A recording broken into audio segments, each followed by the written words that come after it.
পাহাড়ি অঞ্চল, চারদিকে কোনো আলো তেমনভাবে নেই, আর ঘুটঘুটে অন্ধকার। সেই সময় যখন হাওয়া আসছে, এমনিতেই একটা শঁ শঁ করে আওয়াজ হয়। শুকনো পাতার উপর দিয়ে যখন কেউ যায়, কিংবা পাশ থেকে যখন ঘাসের উপর দিয়ে কেউ যায়, একটা যেমন খসখস আওয়াজ হয়, ঠিক সেরকমভাবে মনে হচ্ছে তখনও কেউ দাঁড়িয়ে রয়েছে। আর ঠিক জানালার মধ্যে এরমভাবে একটা হাতের ছাপ পড়ে। গল্প কথার আসর। নমস্কার বন্ধুরা, গল্প কথার আসরে আপনাদের স্বাগত। আমি রুমকি, আর বড়দের জানাই প্রণাম, আর ছোটদের জন্য রইল অনেক ভালোবাসা। আজকে যে ঘটনাটা আপনাদের সাথে শেয়ার করব, ঘটনাটা একটা পাহাড়ি অঞ্চলে, আর ঘটনাটা সত্যি প্রচণ্ড ভয়। তাই আপনারা যদি আমার চ্যানেলটাকে এখনো সাবস্ক্রাইব করে না থাকেন, আর ঘটনাগুলো যদি ভালো লেগে থাকে, তাহলে আর ওয়েট না করে তাড়াতাড়ি সাবস্ক্রাইব করে দিন, যাতে এমন কোনো ঘটনা আনলে আপনারা খুব তাড়াতাড়ি তার নোটিফিকেশন পান এবং ঘটনাগুলো আপনারা শুনতে পারেন। আর ঘটনাগুলো যদি ভালো লেগে থাকে, অবশ্যই একটা লাইক করে দেবেন। আরও বলে রাখি, আপনাদের জীবনে যদি ঘটে থাকে এমন কোনো ঘটনা, চাইলেই তা আপনি আমার সাথে শেয়ার করতে পারেন। ডেসক্রিপশন সেকশনে সমস্ত লিংক দেয়া রয়েছে। ফেসবুকের মেসেঞ্জারে ইনবক্স করতে পারেন আমাকে, কিংবা আমাকে জানাতে পারেন আমার ইমেল অ্যাড্রেসে। সব রকম সুবিধা রয়েছে জানানোর, শুধু আপনাদের গল্পের অপেক্ষায় আমি রইলাম। আজকে যে ঘটনাটা আপনাদের সাথে শেয়ার করব, ঘটনাটা একটা পাহাড়ি অঞ্চলে। প্রথমেই বলেছি পাহাড়ি অঞ্চলের ঘটনা, এবং ঘটনাটা শিটংয়ের। আজ থেকে যদি 5-6 বছর আগে যান, এখনকার শিটং আর তখনকার শিটং কিন্তু অনেকটাই আলাদা ছিল। শিটং যদিও কিছুটা অফবিট, কিন্তু 5-6 বছর মানে বুঝতে পারছেন, সেটা কিন্তু তখন একেবারেই অফবিট। এখন তো অনেক মানুষ শিটংয়ে যাচ্ছেন, শিটংয়ের রাস্তাঘাট উন্নত হয়েছে, চারদিকে ছোট ছোট কটেজ তৈরি হচ্ছে, অনেক হোমস্টে হয়ে গেছে। কিন্তু 5-6 বছর আগের শিটং কিন্তু এমন ছিল না, একেবারেই ছিল খুব কম, 2-1টা হয়তো হোমস্টে ছিল, তেমনভাবে হোমস্টে ছিল না বললেই চলে। আর শিটংয়ের না 3টে ভাগ রয়েছে, শিটং 1, শিটং 2 আর শিটং 3। শিটং 1টা অনেকটাই ডেভেলপ হয়ে গেছে, কিন্তু শিটং 2 আস্তে আস্তে অনেকটা ডেভেলপ হচ্ছে, আর শিটং 3 এখনও কিছুটা হলেও ডেভেলপ অনেকটাই বাকি রয়েছে, খুব সামান্য কিছু ডেভেলপ হয়েছে আর কি। তা আমি যে ঘটনাটা বলবো সেটা শিটং 2 এর একটা ঘটনা। আমরা নেক্সট ইয়ার যখন শিটং যাই, সেখানে একটা দিদির সাথে পরিচয় হয়, মানে তাদের ফ্যামিলির সাথে পরিচয় হয়।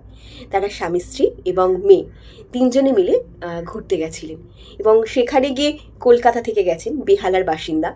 যথারীতি যখন আলাপ পরিচয় হয়, বেশ ভালোও লাগে। একেবারে একটা নতুন জায়গায় চেনা পরিচিত একটা শহরের মানুষকে যখন পাওয়া যায়, যেমন আর কি ফিল হয়।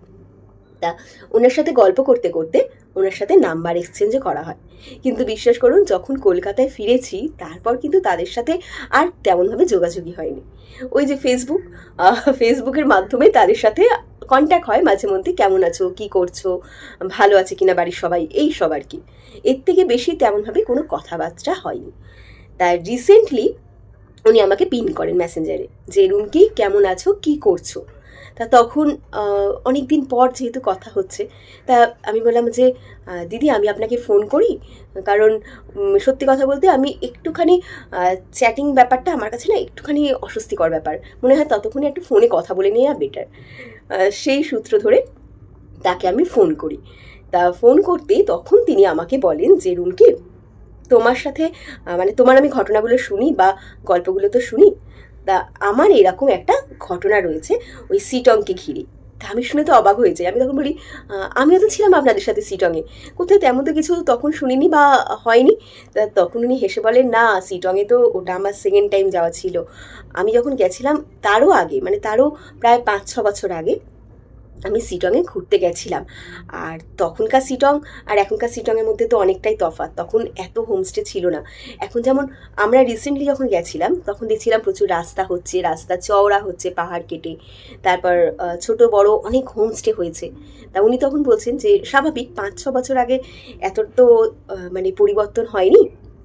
তখনও শিটং মানে একটা পাহাড়ের কোলে ছোট্ট একটা গ্রাম, চারদিকটা খুব সুন্দর নিরিবিলি একটা জায়গা, চারদিকে পাখির আওয়াজ, গাছপালা ভর্তি, আর খুব দূরে দূরে হয়তো 2-1টা হোমস্টে। তাও মানে হোমস্টেগুলো সেরকমভাবে কিন্তু ডেভেলপ হয়নি, ওই ছোট্ট হয়তো একটা ঘর করে রেখে দিয়েছে, সেটাকেই হয়তো ভাড়া দিচ্ছে, কেউ আসলে পারে।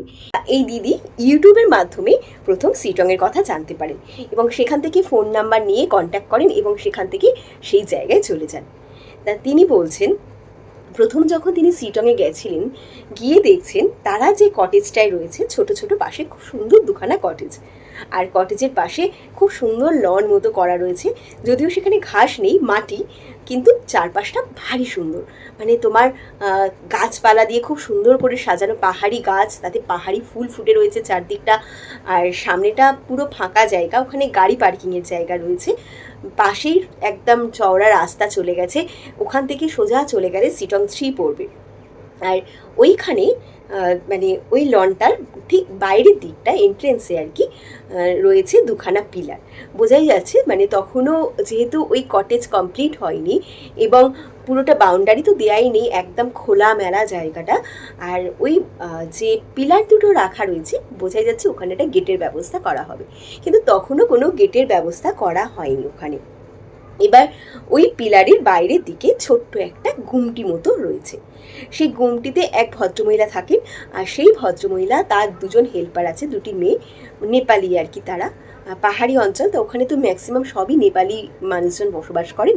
তা ভদ্রমহিলা নিজেও নেপালি, বাংলা বোঝেনই না, খুব সামান্য বাংলা বোঝেন, হিন্দি একটু তাও বোঝেন। তা তিনি ওখানে ওই ঘুমটিটার মধ্যে থাকেন, সেখানে রান্না বান্না করেন। আর এই যে কটেজটা, এই কটেজটা ওই ভদ্রমহিলারই, ওনার ছেলে এই কটেজটা দেখেন, আর উনি ওই গুমটিটা চালান। আর যে সমস্ত গেস্টরা আসে ওই গুমটিতে তিনি রান্না বান্না করে দেন সেখানে তাদের জন্য।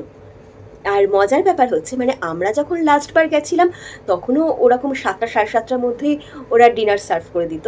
তা সেই সময় ওই না সরি ভুল বললাম, আমরা তাও 9টা অবধি পেয়েছিলাম, 9টা 9:30 অবধি পেয়েছিলাম খাবার।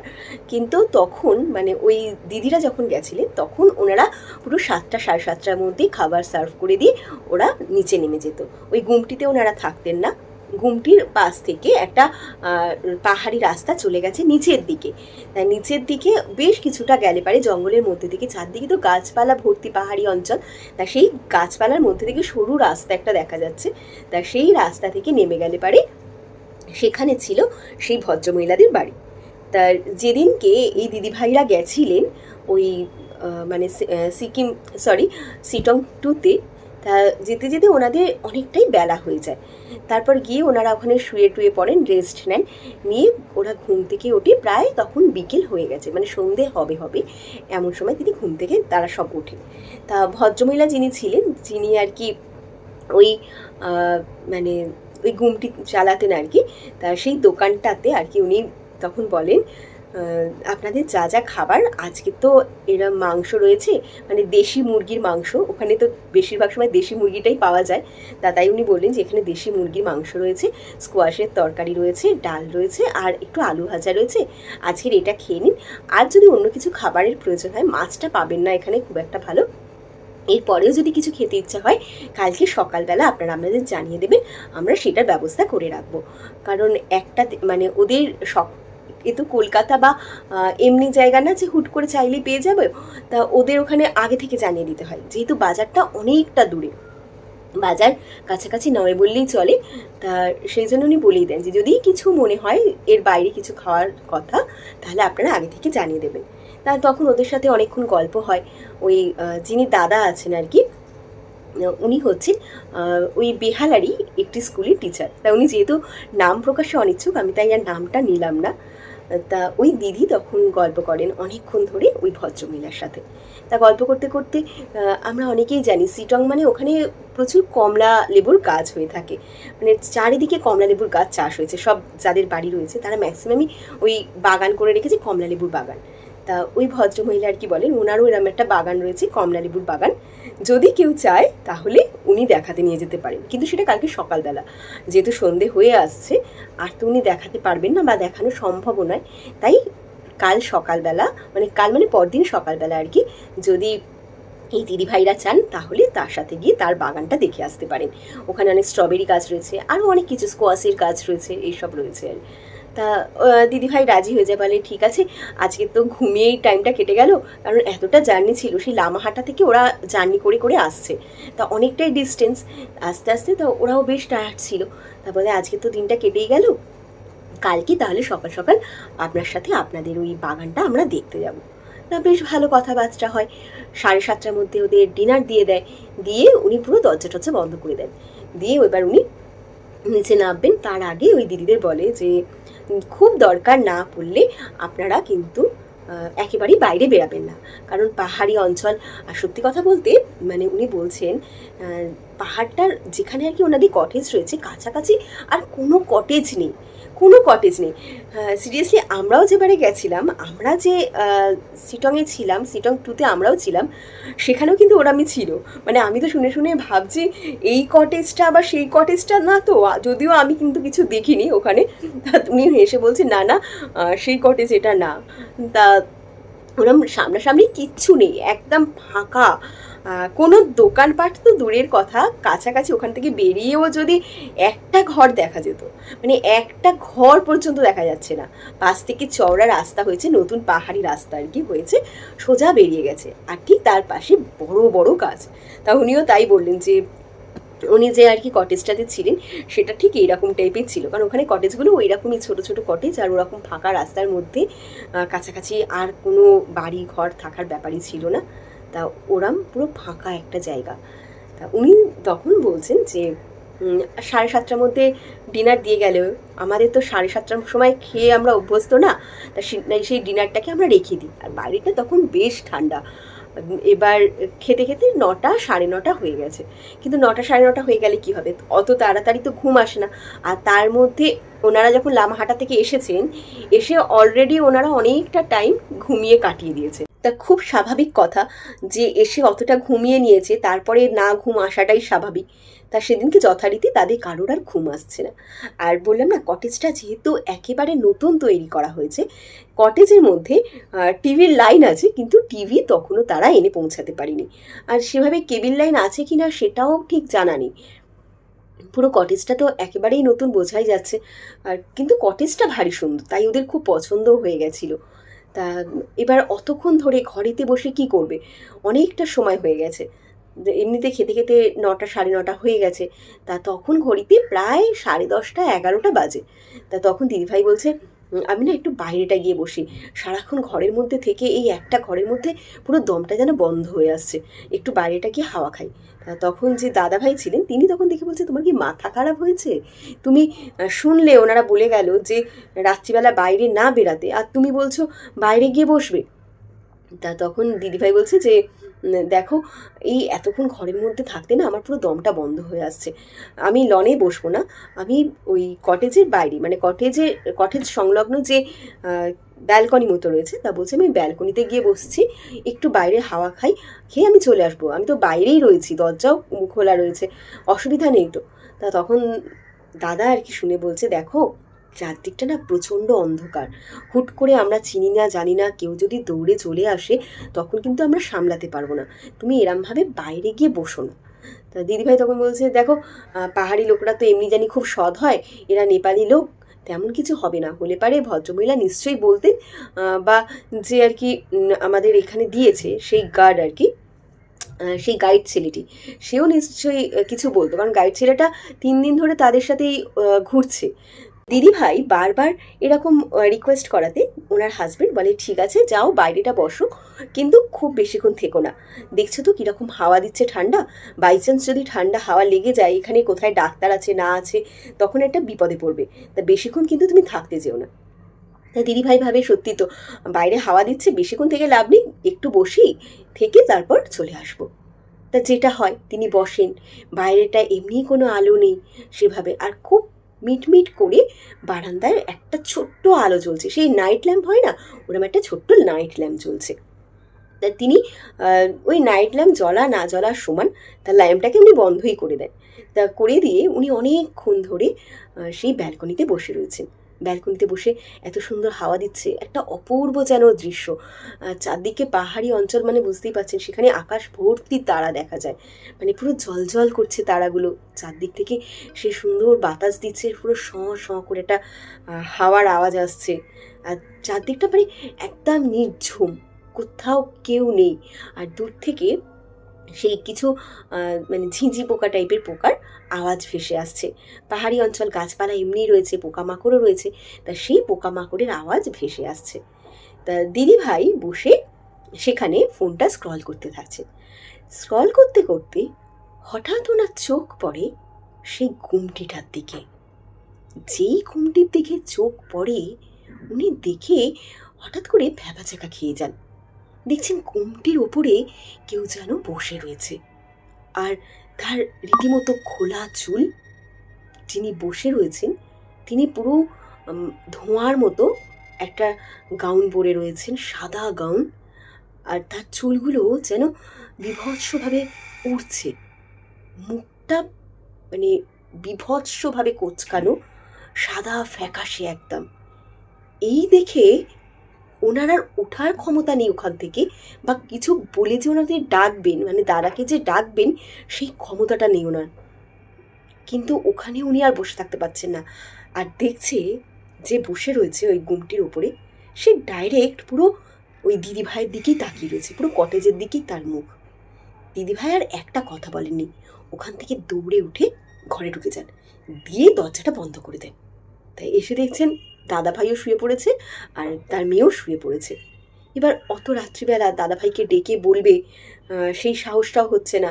এমনিতেই যদি বলে তাহলে যদি বকা খায় যে তোমাকে তো বাইরে যেতে বারণ করেছিলাম, তুমি কেন বাইরে গেছো, এসব যদি বলে। তা সেই জন্যে উনি আর কিচ্ছু বলেননি, উনি ভয় ভয় চুপ করে শুয়ে পড়েন। কিন্তু মানুষের তো মন, এবার না মনে হচ্ছে একবার আস্তে করে তিনি জানলাটার পর্দাটা সরিয়ে দেখবেন যে এখনও ওখানে কেউ বসে আছে কিনা। তিনি যখন জানলার পর্দাটা আস্তে করে ফাঁক করেন, করে যখন গুমটিটার দিকে তাকান, দেখেন ওখানে আর কেউ নেই, কিন্তু উনি স্পষ্ট দেখেছেন কেউ একজন তখন ওখানে বসেছিল। তা উনি আর একটা কথা বলেন না, উনি চুপচাপ এসে শুয়ে পড়েন। এরপর যখন তিনি শুয়ে পড়েছেন, হঠাৎ তিনি দেখছেন যে বাইরে থেকে কার পায়ের আওয়াজ হচ্ছে। কি যেন হেঁটে যাচ্ছে সেই পুরো কটেজটার বাইরে থেকে, আর তার পুরো জানলার কাছ থেকে। আর হেঁটে যাচ্ছে, পুরো পায়ের শব্দ স্পষ্ট। শুকনো পাতা বা ঘাস ওপর থাকলে যখন কেউ তার উপর থেকে হেঁটে যায়, তা সেই রকম পুরো কটেজের পাশ থেকে কেউ যেন মনে হচ্ছে হেঁটে হেঁটে ঘুরে বেড়াচ্ছে। কিছুক্ষণ থেমে যায়, আবার কিছুক্ষণ পর দেখছে ঠিক সেরকমভাবে পায়ের আওয়াজ হচ্ছে। তখন তিনি কি করেন, ওই দাদাকে ডাকেন, শুনছো শুনছো। দাদার কোনো শব্দ নেই। তা অনেকবার ডাকার পর দাদা ওঠে, বলছে কি হয়েছে, চেঁচাচ্ছ কেন? তা তখন দিদিভাই বলছে, দেখো বাইরে না কে হেঁটে যাচ্ছে, কার যেন পায়ের আওয়াজ হচ্ছে। তা দাদাভাই তখন বলেন, তোমার মাথা টাথা খারাপ হয়েছে, এই এত রাত্রিবেলা কে হেঁটে যাবে, আর তুমি ঘুমিয়ে পড়ো, যত সব ওলট পালট কথাবার্তা। তখন দিদিভাই বলে, না গো, আমি স্পষ্ট শুনতে পাচ্ছি কেউ হেঁটে যাচ্ছে। তা তখন ওনার হাজবেন্ড বলছে, তাহলে কুকুর টুকুর উঠে এসেছে, গ্রামটা তো এমনি ফাঁকা, এত নির্ঝুম একটা জায়গা, কাউকেই দেখা যাচ্ছে না, কোন লোক আসবে এই রাত্রিবেলা কটেজের এখানে হেঁটে চলে বেড়াতে, আর কেউ যদি আসে তাহলে তো কটেজ লক করবে বা একবার ডাকবে, তা সেটা তো হচ্ছে না, কেউ নেই, তুমি চুপচাপ শুয়ে পড়ো। এই যতই এইসব শুনুক না কেন, দিদিভাই তো আর বলতে পারছে না বাইরে তিনি কে দেখেছেন, যদি রাত্রিবেলা বলে, আর রাত্রিবেলা যদি দাদা এক্ষুনি বকাবকি শুরু করেন, সেই জন্যে উনি আর কিচ্ছু বলেননি, উনি চুপচাপ শুয়ে পড়েন। কিন্তু শুয়ে পড়লেও তার কিন্তু তখনও ঘুম আসেনি, তিনি জেগে বসে রয়েছেন। হঠাৎ তিনি জানলার দিকে তাকান, তা জানলার কাছে যদিও একটা বড় পর্দা ঝুলছে, তা ওনার কি মনে হয়, উনি ভাবেন পর্দাটা একবার সরিয়ে জানলাটার দিকে উনি তাকাবেন, বিছানার কাছেই একদম জানলাটা। তা উনি কি করেন, পর্দাটাকে তিনি আস্তে করে সরান, সরিয়ে হঠাৎ তিনি দেখেন জানলার কাছে পুরো একটা অবয়ব কেউ একজন দাঁড়িয়ে রয়েছে, আর পুরো স্পষ্ট বোঝা যাচ্ছে সেটা একটা ফিগার, মানে মানুষের একটা ফিগার আর কি, সে দাঁড়িয়ে রয়েছে পুরো জানালার কাছে। যেহেতু কাঁচটা আবছা আর অন্ধকার রাত, তাই বোঝা যাচ্ছে না কে দাঁড়িয়ে রয়েছে, কিন্তু একজন যে মানুষ দাঁড়িয়ে রয়েছে সেটা পুরো স্পষ্ট। দিদিভাই তখন তার হাজবেন্ডকে ডাকে, ডেকে বলে, শুনছো, দেখো না বাইরে না কেউ দাঁড়িয়ে রয়েছে। তা এই কথা শুনে প্রথমে তো দাদাভাই কিছুতেই ওঠেনি, তিনি বলছেন, তুমি চুপচাপ শোও তো। তা তখন বলছে, না প্লিজ তুমি একবার ওঠো না, উঠে দেখো না জানলার কাছে সত্যিই কেউ একজন দাঁড়িয়ে রয়েছে। তা দাদা ওঠেন, উঠে আস্তে করে পর্দাটা সরান, সরিয়ে দেখছে তখন সেখানে আর কেউ নেই। এবার দিদিভাইকে বলে, তুমি রাত্রিবেলা কি শুরু করেছোটা কি, তুমি চুপচাপ ঘুমাও, আর যদি ঘুম না আসে তাহলে চুপচাপ শুয়ে থাকো, আমাদের শুতে দাও, কালকে ভোরবেলা উঠে আবার বেরাতে হবে। তা দিদিভাই তখন আর কিছু বলেন না, উনি চুপচাপ শুয়ে পড়েন। এরপরে তিনি আবার সেই আওয়াজটা কিছুক্ষণ পর পান, আবার সেই পায়ের শব্দ। সারা রাত তার ঘুম নেই। হঠাৎ করে তিনি মনে করেন যে তারপর মনে হচ্ছে জানলার মধ্যে যেন কেউ হাত দিয়ে ঠেলছে, তেমন একটা আওয়াজ। তা ভয় ভয় তিনি তখন আর পর্দাটাকে পুরো সরায়নি, হালকা করে একটুখানি তুলেছেন। তুলে দেখছেন জানলার মধ্যে পুরো এরমভাবে একটা হাত, আর এরমভাবে একটা হাতের ছাপ, আর পিছনে একটা মানুষ দাঁড়িয়ে রয়েছে, তার অবয়ব। এরপর জানলার পর্দাটা তিনি আস্তে করে ছেড়ে দেন। ছেড়ে দিয়ে তিনি সারা রাত তো ঘুমাননি, বরং অপেক্ষা করতে থাকেন কখন সকাল হবে, আর সকাল হলে তিনি কখন গিয়ে ওই মানে বাইরে যে ভদ্রমহিলা থাকবেন তাকে গিয়ে কথা বলবেন বা তার সাথে এইসব ব্যাপারে জিজ্ঞাসাবাদ করবেন। সকাল হয়ে যেতে তিনি বাইরে বেরিয়ে আসেন। পাহাড়ি অঞ্চল, খুব তাড়াতাড়ি সকাল হয়, আর চারদিকে সেই খুব সুন্দর, এমনি তো গ্রামের পরিবেশ খুব সুন্দর, চারদিকে মোরগ ডেকে উঠেছে, পাখি ডাকছে, অপূর্ব একটা সকাল। তা দিদিভাই খুব তাড়াতাড়ি বাইরে বেরিয়ে আসে। বাইরে বেরিয়ে এসে তখন তিনি দেখছেন ওই গুমটির কাছে এরম ধোঁয়া উঠছে। তা উনি দেখে বুঝতেই পারেন গুমটির যিনি মালিক তিনি এসে গেছেন, এসে হয়তো রান্না বান্না শুরু করে দিয়েছেন। তা তাড়াতাড়ি করে তিনি গুমটির দিকে যান, গিয়ে দেখেন যে সত্যিটাই দিদি, মানে ওই দিদি আর কি রান্না বান্না করছেন। তা তখন দিদিভাই তাকে জিজ্ঞাসা করে, আপনাকে একটা কথা জিজ্ঞাসা করব। তা হিন্দিতেই তো ওরা কথা বলে, হিন্দি নালে নেপালি, মানে হিন্দি পুরো বুঝতে না পারলেও তাও উত্তর দিতে পারে, বা বলতে পারে না কিন্তু বুঝতে পারে কথা তারা। তখন বলে, হ্যাঁ বলুন। তো তখন ওই দিদিভাই আর কি বলছে যে আপনাদের এখানে কি কোনো প্রবলেম আছে? তা উনি তখন দিদিভাইয়ের মুখের দিকে না মানে তাকিয়ে রয়েছে, কিছু তখন তিনি বলেননি। হঠাৎ করে দাদাভাই সেখানে চলে আসেন। তা এসে বলছেন যে দিন দিদি, চাটা দিন। দেখুন না, কালকে সারা রাত আপনার বৌদি ভয় পেয়েছে, কি দেখছে খালি ওর মনে হচ্ছে চারপাশ থেকে কেউ ঘুরে বেড়াচ্ছে কটেজে, সারা রাত ঘুমায়নি, আর ও সারা রাত প্রায় জেগে। তা ভদ্রমহিলা আর কোনো কথা বলেন না, এমনি অন্যান্য কথা বলেন, কিন্তু ওই যে দিদিভাই জিজ্ঞাসা করেছে সেই কথার তিনি কোনো উত্তরই আর দেন না। তারপর উনি বলেন যে তাদের বাগানটা দেখিয়ে আনবো, মানে দেখিয়ে আনবে, তারা যাবে কি না। তা দিদিভাই দাদাভাই সবাই মিলে তাদের বাগানে যায়, গিয়ে দেখে কি সুন্দর লেবু হয়ে রয়েছে, স্কোয়াশ হয়ে রয়েছে, তারপর ছোটো ছোটো স্ট্রবেরি ফুটে রয়েছে গাছেতে, মানে ভারী চমৎকার বাগানটা ওদের। তা এইসব দেখে টেকে তারা ফিরে আসে, এসে তারা ওখানে একটু খাওয়া দাওয়া করে বেলার দিকে তাদের ড্রাইভার আসে, এসে ওখান থেকে তাদের নিয়ে ওইখানে যে কাছাকাছি যে সাইট সিনগুলো আছে একটু দূরে, মানে ওটা যতদূর সম্ভব সিটং 1-এতে নিয়ে গিয়ে তাদের একটু ঘুরিয়ে টুরিয়ে বিকেল আবার ওই এতে দিয়ে যায়, মানে ওই কটেজের কাছে দিয়ে যায়। সেদিনকেও এসে সেখানে তারা চা খায়, পকোড়া খায় সন্ধেবেলা, বেশ একটা সুন্দর পরিবেশ, আর ঠান্ডার মধ্যে চা পকোড়া, পাহাড়ি এলাকা মানে লাজাবাব, আর সেখানে কিছু বলার থাকে না। যা হোক, দাদা ভাই চা পকোড়া টকোড়া নিয়ে ঘরে চলে যায়। তা দিদিভাই তখনও সেই ওখানে বসেছিল। তা তখন তিনি আবার জিজ্ঞাসা করেন ভদ্রমহিলাকে যে এখানে কোনো প্রবলেম আছে কি না, বা কিছু হয়েছে কি, মানে এখানে কিছু হয় কি না। তা তখন ভদ্রমহিলা বলেন যে দিদি, আপনারা না রাত্রিবেলা বাইরে বেরাবেন না, তাহলে কোনো প্রবলেম নেই, এখানে তো আমরাও থাকি, কিচ্ছু হয় না। তা এইরম বলে আর উনি কোনো কথার উত্তর দেন না। তারপর রাত্রিবেলা ওনাদের ডিনারটা দিয়ে দেন। ডিনার দিয়ে উনি আবার ওনার ওই মানে ঘুমটি বন্ধ করে নিচে নেমে যান, পাহাড়ে ওদের যে বাড়ি আগে সেখানে নেমে যান। তা সেদিনকে কি হয়েছে, দিদিভাই তাড়াতাড়ি খাবার দাবার খেয়ে নেয়, খাবার দাবার দাদাভাইও খেয়ে নেয়, তাড়াতাড়ি খাবার দাবার খেয়ে ওরা শুয়ে পড়ে। কিন্তু সেদিনকে দাদা ভাইয়ের আর কিছুতেই ঘুম আসছে না।